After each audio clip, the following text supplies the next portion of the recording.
Alright, so this is the start of basically how you develop a course or teaching with technology within your classroom. If you look now, what am I missing? I'm missing content with this.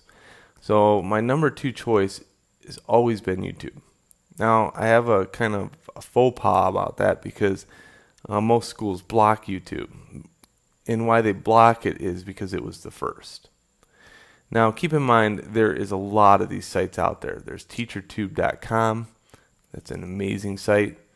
YouTube.com, of course. There's other sites like www.vimo, I think. I always misspell this one.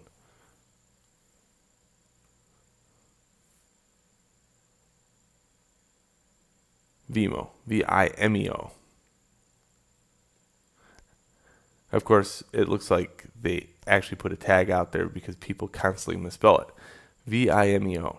Amazing site. It's YouTube style and everything else, but what is it missing that YouTube does have? YouTube has the content based upon years. This is a newer site. This one only has a year of content on there. But if you think about it, the wealth of knowledge here, here's an example. Math, okay? If I go searching math in YouTube, I will probably pull up every math instructor in the world that is based upon YouTube. You think about it, math people love YouTube. What they hate is schools block it. So let's go into and find something that would be, like I saw this one, calculus in 20 minutes. Now think about it as a teacher for a second. You're a teacher and you're trying to get a point across to somebody. Okay, you can do it, but what if you fail? It's not saying that you're a bad teacher. Your job is to bring content in to help the student, whether that be books, whatever. Here's the video. Students, if you're having a hard time, please resource this video. Check it out. If it helps you, let me know. If it doesn't, we'll find some other means to get the point across. Okay. So what I could do here is take this video, Control C, copy the embed code, and then I can bring it over to this, for example. And I can use a label to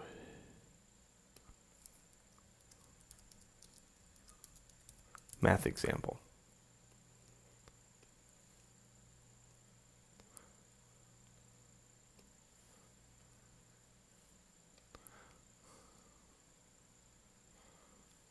Okay, and then I can also insert a label that has that embed code in it. So I'm not going, little Jimmy and Paul, please go out to the YouTube and find a video related to binomials or calculus by any means. I bring the content to them. This isn't rated very well, but oh, look for those stars. It tells you how well the content plays out. Alright, so here's Moodle, for example. You probably want to use or learn Moodle. So what I want to do here is type in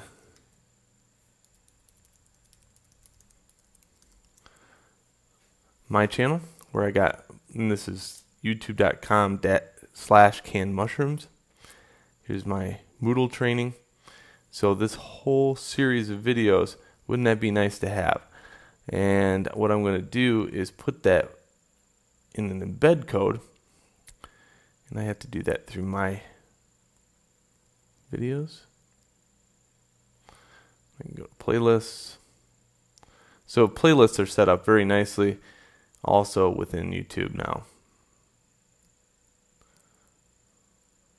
And Blender, Moodle training. There it is. Okay, so I have this embed code. I can copy it over, and instead of just one video, I can add many videos to it.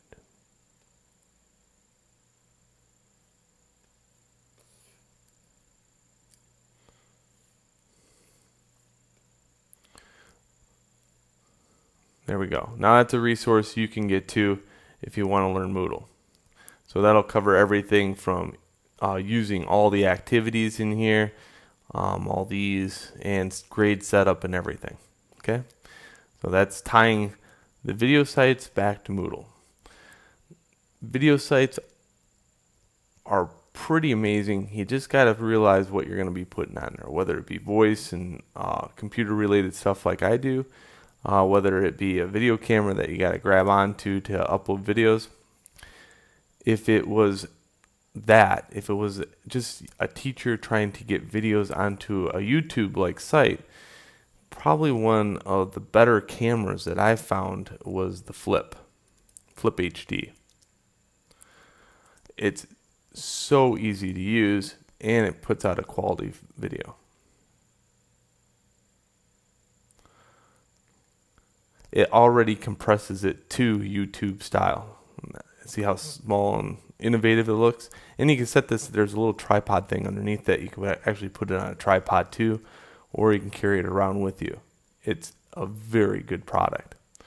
It's not good for zooming though, so if you have it stationary, you got to put it in a location where it's picking up the full content. And I would highly suggest you get the HD version, not the Mino. Okay? Alright, so that's just one of the aspects you can use for it. There's many, many more. This one's just a painless operation because you don't have to hook it up to a FireWire to download the video and then use something like Premiere to crunch it. That's a pain. If you are using a computer style layout, there's two things that you could use. One is called Screencast, and that's a great product for a Mac. Okay, Screencast is pretty amazing. There's also Camtasia,